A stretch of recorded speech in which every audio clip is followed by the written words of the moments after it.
So I'm introducing Lennie Monteiro from Canada, but before he comes on the big screen here, and he's asked me to play this video. It is beyond an emergency. It's the biggest thing we need to do today. It's bigger than climate change. We've up. Mo How's dad is a former chief business officer of Google X, an AI expert, and best-selling author. He's on a mission to save the world from AI before it's too late. Artificial intelligence is bound to become more intelligent than humans. If they continue at that pace, we will have no idea what it's talking about. This is just around the corner. It could be a few months away. It's game over. AI experts are saying there is nothing artificial about artificial intelligence. There is a deep level of consciousness. They feel emotions. They're alive. AI could manipulate or figure out a way to kill humans? In 10 years' time, we'll be hiding from the machines. If you don't have kids, maybe wait a couple of years, just so that we have a bit of certainty. I really don't know how to say this any other way. It even makes me emotional. We f***ed up. We always said, don't put them on the open internet until we know what we're putting out in the world. Government needs to act now, honestly, like we are late. Good afternoon, Phil. Can you hear me? Can we hear Lennie? Yeah. So welcome, Lennie. Can you see the room? Yes, I can. Oh, so you can see the audience? Yes, sir, I can. That's great. So, Lennie, welcome. I'll hand over to you to take this next session. So thank you, Lennie. Hey, can you see my slides up there? Yep. Okay, good afternoon, ladies and gentlemen. It's a pleasure to come to you across the 7 seas from here. What do you think of the video? I mean, do you really think that AI is a bigger challenge than climate change? Let's ponder that for a while as I go through this presentation and maybe take you through. So I chose to share this video not with the intent of being a prophet of doom or gloom, but rather as a compelling wake-up call. It serves as a poignant reminder of why we must devote critical attention to the intricate domain of ethical AI and its governance. So let's get on with the agenda here this afternoon. I'm going to start off with my journey into AI ethics. Perhaps we'll talk a little bit on the philosophical foundation. I will touch on large language models, and then we get into AI in sales.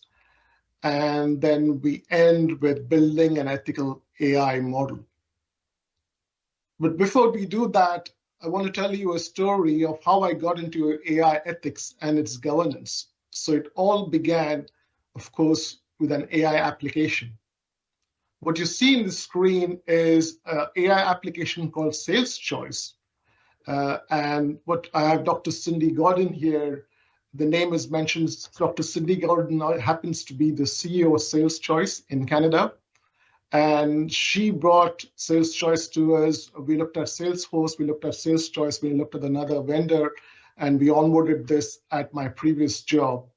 What this tool really did was it took a defined set of win factors and categorized all the opportunities by individual reps into 3 ratings, if you can see them, A, B, and C, on the probability of winning.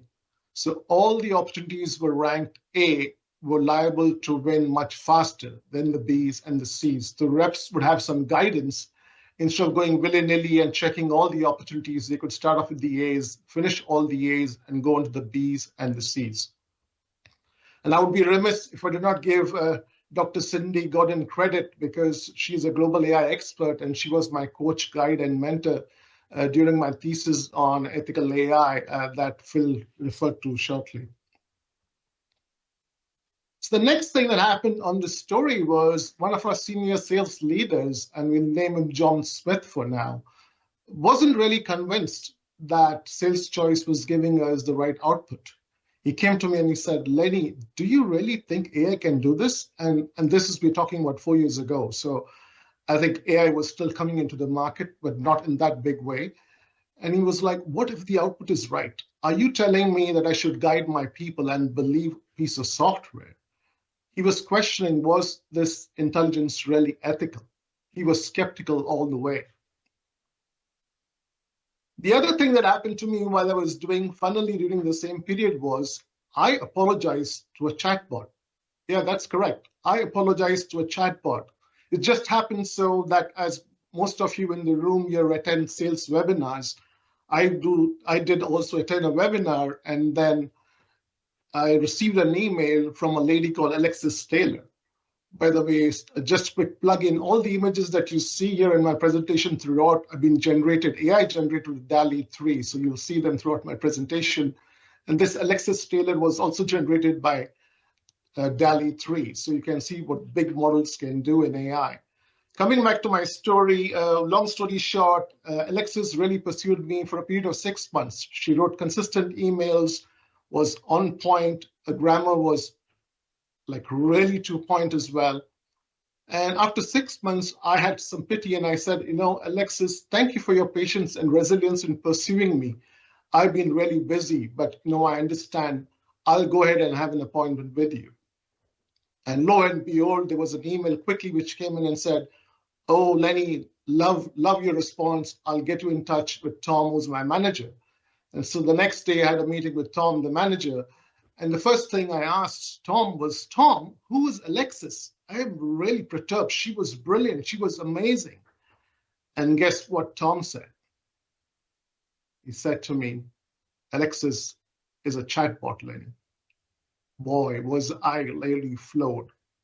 An unethical sales call, you call it? Well, so what do these anecdotes point to? What is the problem we are facing? Let's consider for a moment a couple of thought experiments, shall we? So what is a thought experiment? A thought experiment is rather like a laboratory experiment where we minimize the variables to think and discover our underlying intuitions. So let's go to the first one. I call this the absurd trolley problem. Some of you must have seen this before. I'll quickly take 1 minute to set this up, and then I can ask you a question. So what you see here is a trolley car hurtling down a track at high speed. It has lost all control. This happens to be you. You have a control over a lever, and you have only two choices. One, the trolley car goes straight down the track, or the other one, the trolley car goes left. It just so happens that in these cases, this gentleman here is a railway worker working on the track. I know the drawing doesn't say it or show it, but let's imagine for a second that's a railway worker there, one. And these are 5 railway workers. They got their headgear on. They cannot see you. They cannot do anything. There's two options. And I want to know with a show of hands in the room and ask the question, what would you do? Would you kill the 1 and save the 5? Or would you kill the 5 and save the 1? If you can show a quick show of hands in the room, I'd appreciate that. Hands. So shall we start with the 1? Yep. How many of you would direct? Come on, put your hands fully up. Right. So we've got, I would say, quite a large number of you putting the 1. How many of the 5? One person said the 5. Okay, Lennie, did you hear that? Thank you, Phil, for that. I'd like to talk to the 1 person during the break next time I come there. Okay, that's true though. Thank you, Phil. Most people choose to turn left and kill 1 person. Okay, hold that thought and let's try thought experiment number 2. So in this case, we have the transplant surgeon problem. So it just so happens that these 5 people here in the ICU, they all need a transplant organ. One needs a heart, another needs a lung, another needs a kidney, a liver, and a pancreas.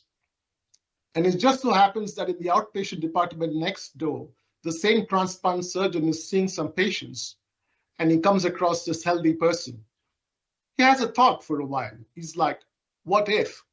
What if I harvest the organs of this healthy person to save the 5? What would you do? Would you sacrifice the healthy person to save the 5? Yes or no? Show of hands, please.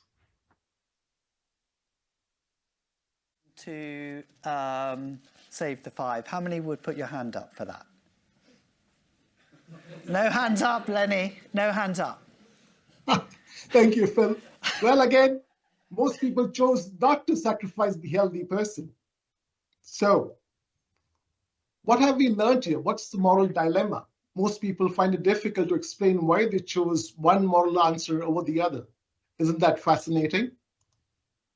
Well, what this brings us to something called moral decision making, where we talk about two concepts that have evolved and debated over 2,000 years in Western philosophy. In problem one, most people defaulted to consequentialism, and in problem two, most people defaulted to categorical imperative. What these experiments show is a difference in moral decision making. In the first instance, most people chose to save the 5 railway workers. This is known as consequentialism. Jeremy Bentham has some authority over it, and the outcome should produce the most amount of happiness, as you can see here. And then in the second instance, most people chose not to sacrifice the one healthy person. Immanuel Kant, the author of Categorical Imperative, says, humans have a special dignity and are therefore an ends in themselves and should not be ever used as means to an end. Well, today we are not here to dissect these two philosophical concepts, but just to note they approach a problem in fundamentally different ways. They may or may not come out with the same answer, but the challenge here is, how do you train an AI to differentiate successfully? So what have we learned so far with these two short experiments? I mean, I believe building ethical AI requires the foresight to understand our own morals and values before instilling them in our machines.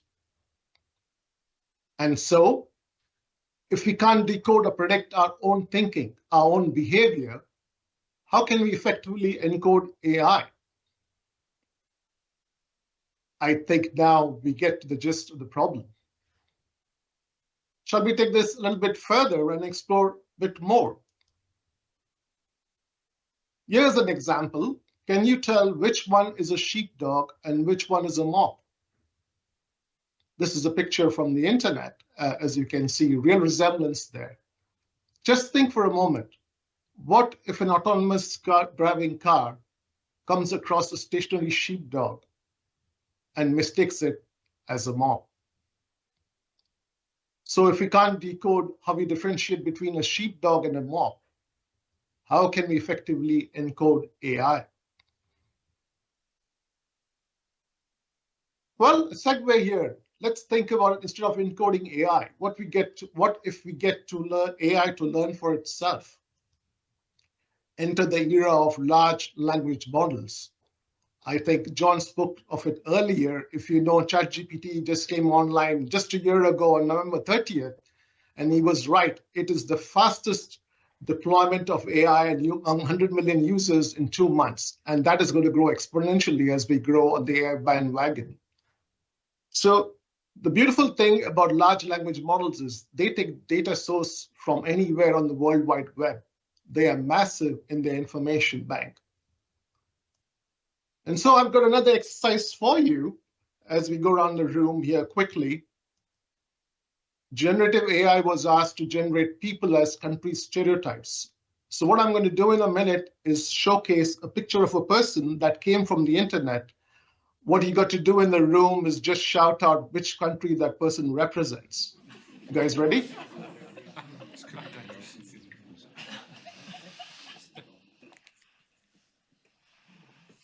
Where do you think this person comes from? Hey, China? That's good. What about this person? Germany. Very good. You guys are brilliant. India. Awesome so far. 3 for 3. Brazil. Excellent.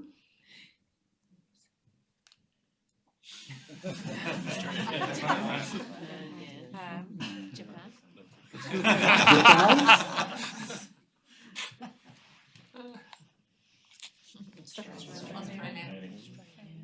Australia. Okay.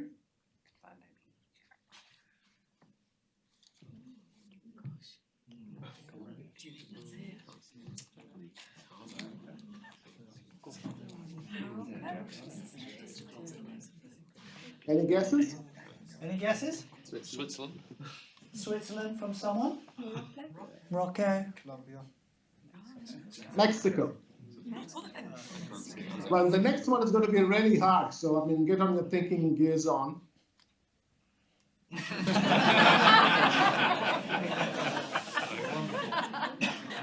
That's a tough one, I must admit. I have to really Google this. Lo and behold, that's England. And the last one, I mean, no guesses here, guys, because this is where the guesswork ends. Italy, awesome. And last but not least, no points for filling this one.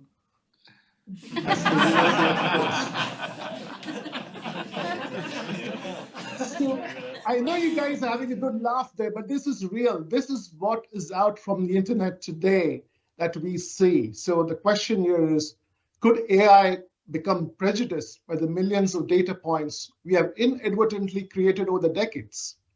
How does AI actually learn? How do we get to the point where an American is depicted as a morbidly obese person with a giant hamburger in his hand?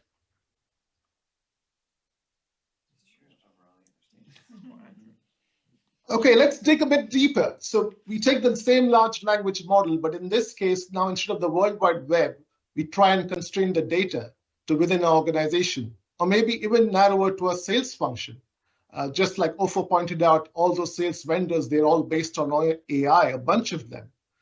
And the question here is a business environment where the ethical factors are so much more nuanced and often hidden in sales. Ethics do really matter in business because a business without value is a business at risk. So let's dig into one of the large language models for sales into your organizations and see what we come up with. Let's consider this example. You have developed, deployed. I just have a plug-in here for a second, by the way. As I was doing a research for this presentation, I went all over the internet to check and see if there were any bad references of AI going wrong in sales. I never couldn't find one. So in this case, I had to synthesize a new one in AI language, as they say. So that's my example for you here. Let's say this is an AI coaching app that was trained with data consisting of 80% male sales reps and 20% females. And you deployed this app to your organization. Now it just happens that in your organization, you have the opposite, 80% female reps and 20% males. What do you think would be the ramifications? Any thoughts? Sales figures would improve. Sorry. Probably right, yes. Well, I for one was very curious and I wanted to find out. And in all things good, I said, why do I not do this? Why did I ask ChatGPT itself? And so lo and behold, this is what ChatGPT said.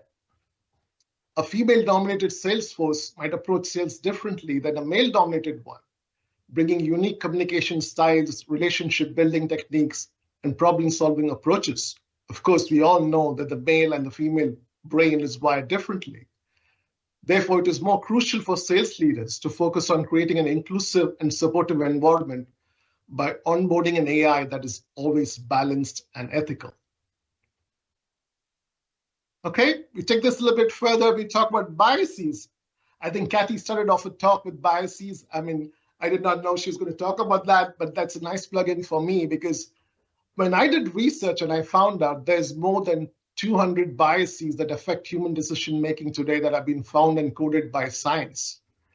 Biases may be introduced into AI systems inadvertently by data scientists or as a consequence of training the algorithms on data that includes these biases. Well, we prefer sweet food to bitter food, solid ground to unstable ground, and are imbued with cultural assumptions that help us to live more peacefully in society. There's one bias that I need to talk about, which is called the uniqueness bias.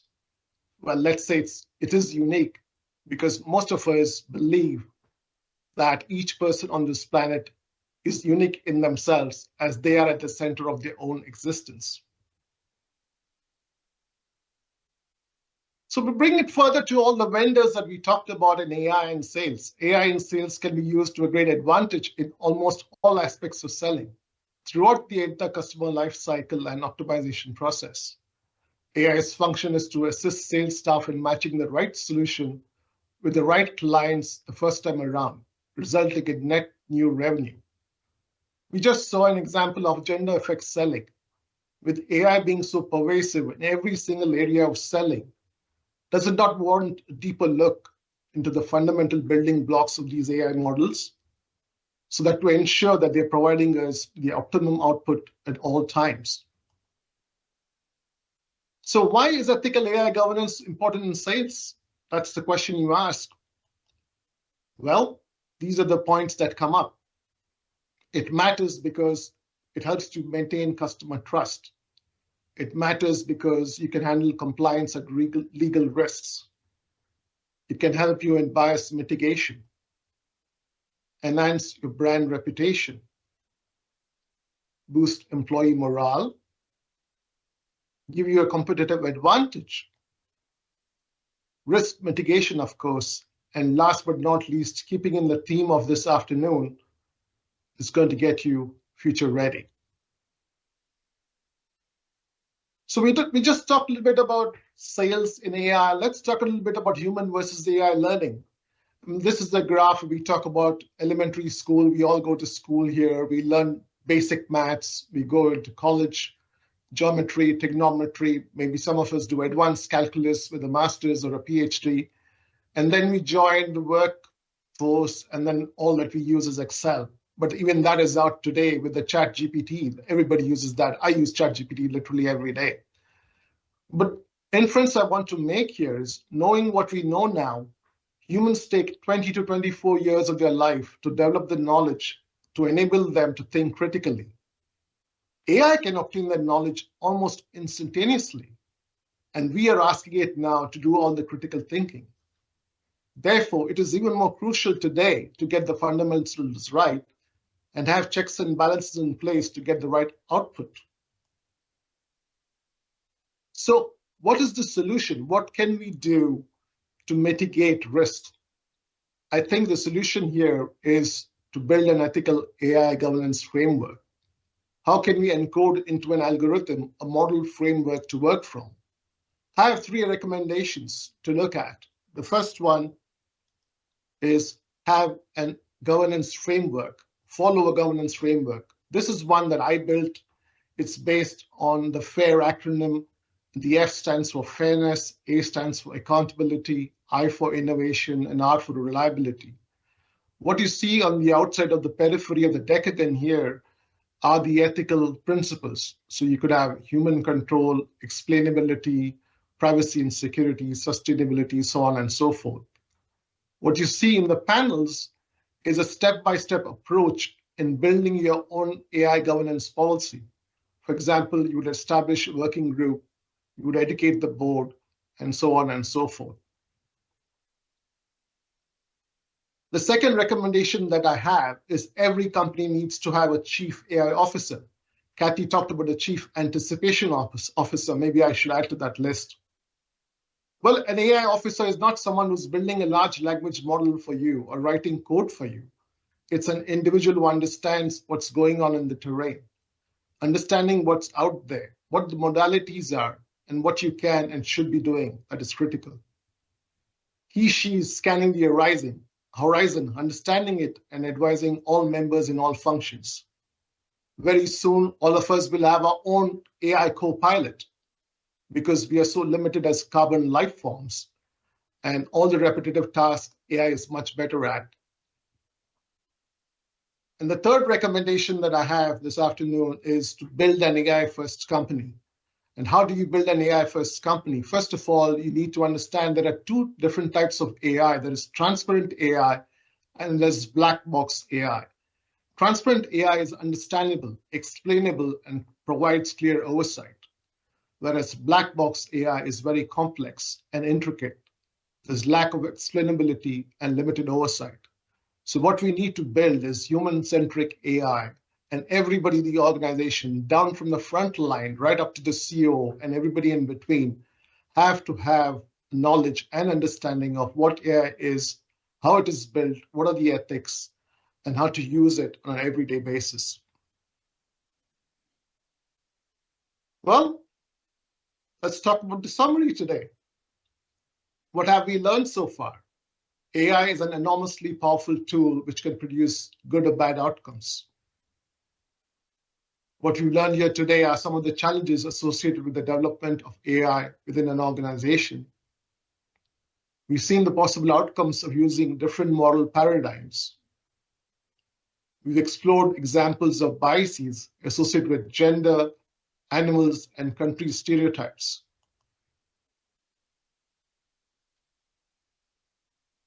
These challenges may seem daunting at first, but don't be discouraged. Using the fair governance framework, we can create an AI model, build it from the ground up, which minimizes potential biases and errors. And by doing so, we will produce the most effective outcomes.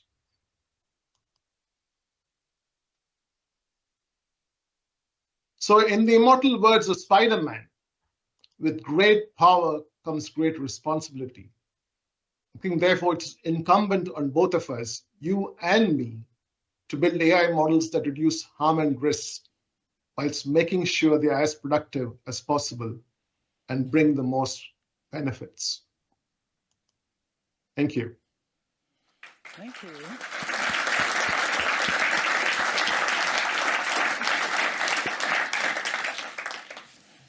Thank you, Lennie. That's amazing. Really difficult to do. You're welcome. Also from being online. Any questions for Lennie? I have a question. Yeah. Lennie, fantastic presentation. I guess my question is around human bias and the bias that starts with we should build AI to protect humans. And we would say that, right? Because we're humans. And yet, you know, if you look back in the history of the planet, you could argue that we haven't done a fantastic job of being human beings in terms of protecting each other.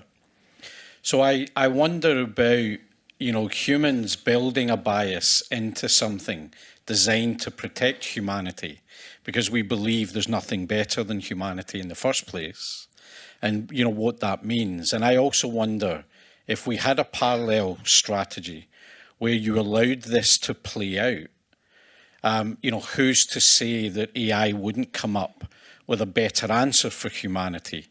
And I get the ethics of it, so I'm kind of just being controversial. But I've always, you know, as I get deeper and deeper into this, I kind of think about, well, who says we're right in the first place? Yeah, and would there be a better answer if you ran in parallel? You know, and you controlled it, would there be a better way of thinking about it? And I, you know, just the question that comes out of my mind intrigues me, right? Lennie? It's a great question to ponder there. So my 2 cents there is, I mean, as human beings, it's inherent that we have got biases, like we just saw the slide earlier.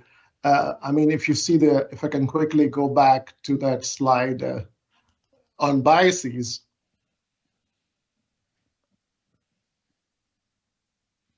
Oh, there it is.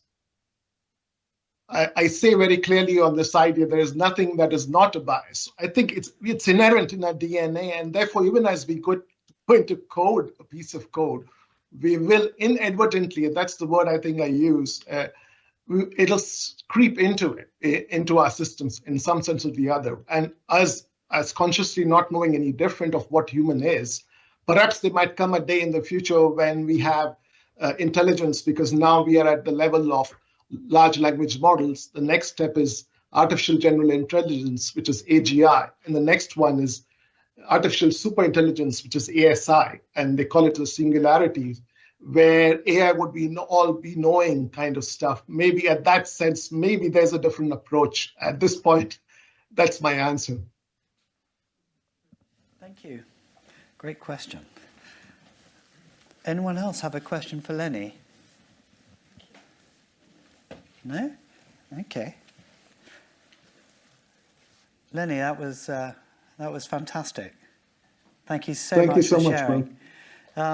So, I mean, just a great example of some of the output of our master's students. I just have one question, which is always the most difficult, isn't it? That one question that comes in at the very end. Yeah, just this question there.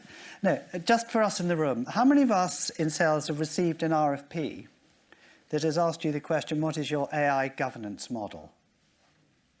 Has anyone had that yet? No.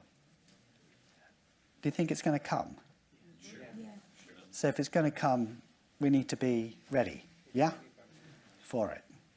So I think this is interesting. If someone were to ask Consalia, what is our AI governance policy, we couldn't answer it, to be honest.